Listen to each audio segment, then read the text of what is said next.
All right, my name is Matt Leonard. I'm with Leica Microscopes, and this is the Leica F40. Just want to give you guys a general overview. Starting with the base, 4-spoke base, and we've got a locking pedal here. Initiate that by pushing this rubber stopper down. Release that with this silver tab. There's one on the other one as well. Handle here for moving the microscope, and this at this point is in transport mode. Okay, so we've got everything more or less within the framework of the base, so we can move the scope down the hallway, out of the OR, and in the equipment room if needed. Okay.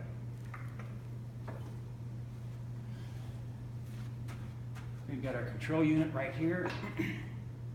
Controls as well here on the swing arm, and ultimately here at the end of the microscope. All right, I'll go ahead and turn the scope on. We've just got one power cable, one on-off switch.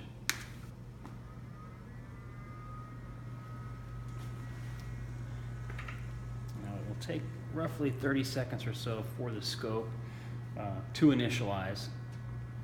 So you're going to want to hang on. You're not going to want to grab the scope, try to manipulate it until we get the scope up and initialized. And then we can go ahead and maneuver the scope.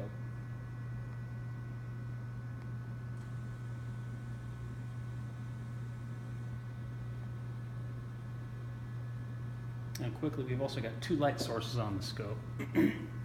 Xenon is our main light. We've got a xenon lamp over on this side.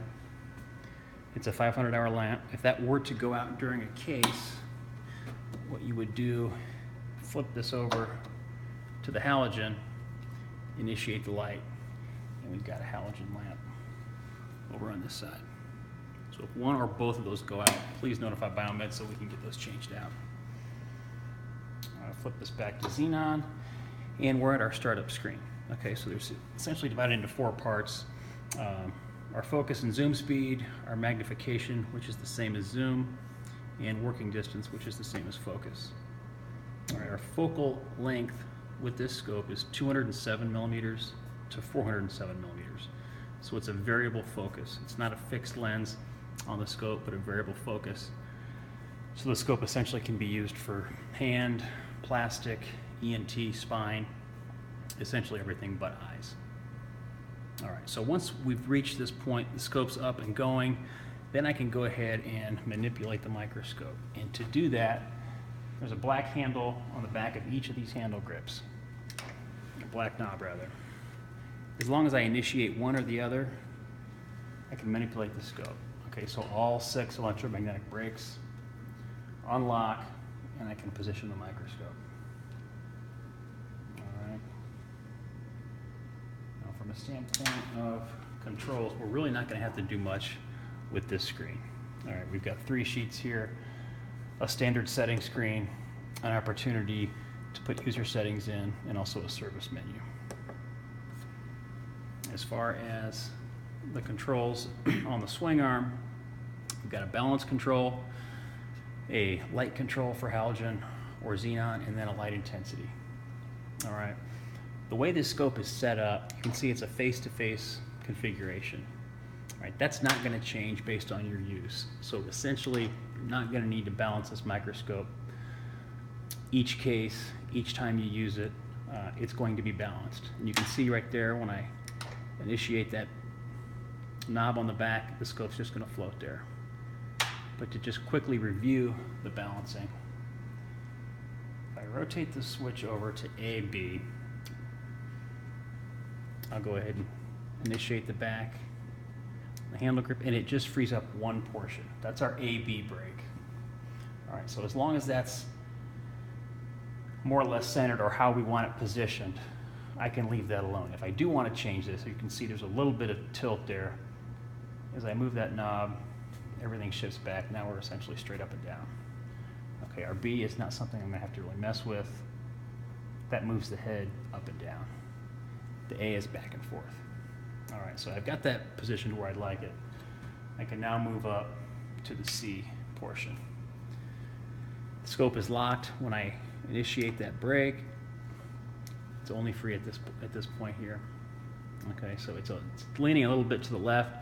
I can change that by moving this out a bit and just fine tuning that. It's all weight based. Once I've got that where I want it, then I can go to the system ready. Now in this mode, when I release that brake, all 6 brakes are released. Okay, and the scope is floating. So if once you turn the scope on, you get to the startup screen, you grab the scope. If it floats, there's no need to do a balance. But at least now you know how to do a balance. Next, as a circulator, you go ahead and just activate the light. To do that, I'm in xenon mode. I push the green button and I can check the intensity. All right, and one thing that is unique about this intensity control, there's a green and a yellow. We want to leave this in the green for working distances under 300 millimeters. So right now we're at 340. We can go ahead and get into that yellow. Okay, this light is extremely bright. It is a 300 watt xenon. If we're working under 300 millimeters, like I recommend keeping this in the green. Again, this is just patient safety recommendations. So we've got our light on.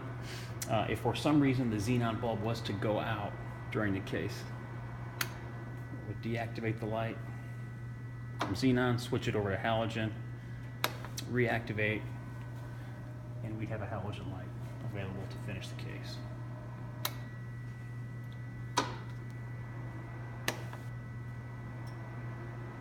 Okay, now getting into the actual controls of the microscope. The surgeon obviously is able to move the scope by pushing these back black knobs on the handle grips. They're able to initiate the focus up and down with these inside buttons. And we can see our focal range changing right here on the optics carrier. This will also be moving. So it is important when draping the scope that we don't interfere with this knob, as it needs to move so the microscope can focus. On the outside, we've got 2 zoom buttons. Zoom up, zoom out.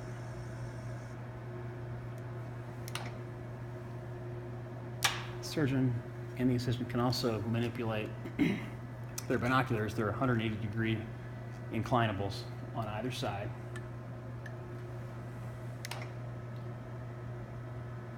And as I'd mentioned, we've got our focus knob. This could be used manually as well.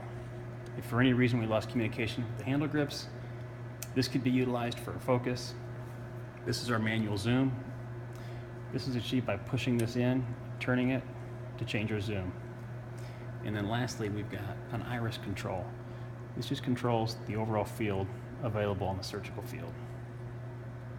Minimally invasive, you may want to get dialed down, or if you want a wider field of view, you can open that up completely.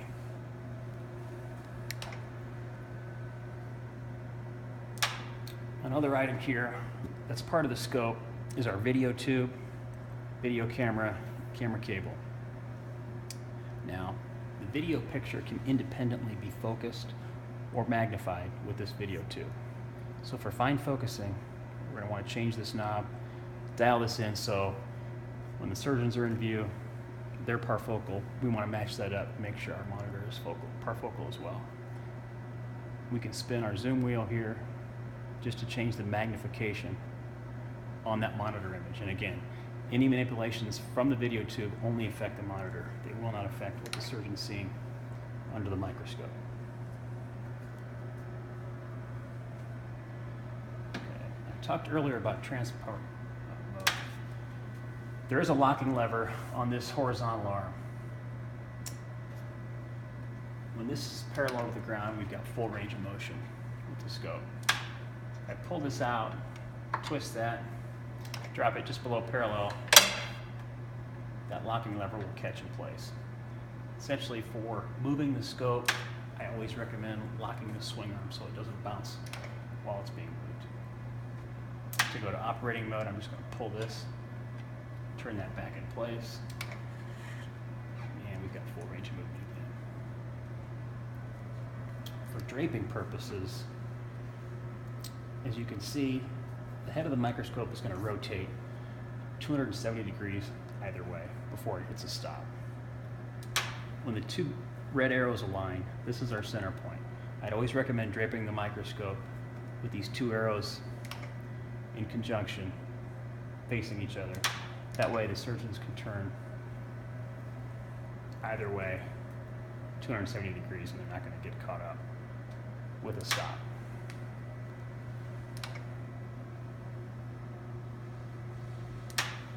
And at this point, I think we've covered everything as far as the operating portion of the scope. When I'm ready to finish up, I finish the case again. I'm going to just lock the scope with the locking lever, drop that down until it catches, manipulate the scope more or less within the framework of the base. Next, I'm going to turn the light off and turn the power button off. And we're all set. Thank you.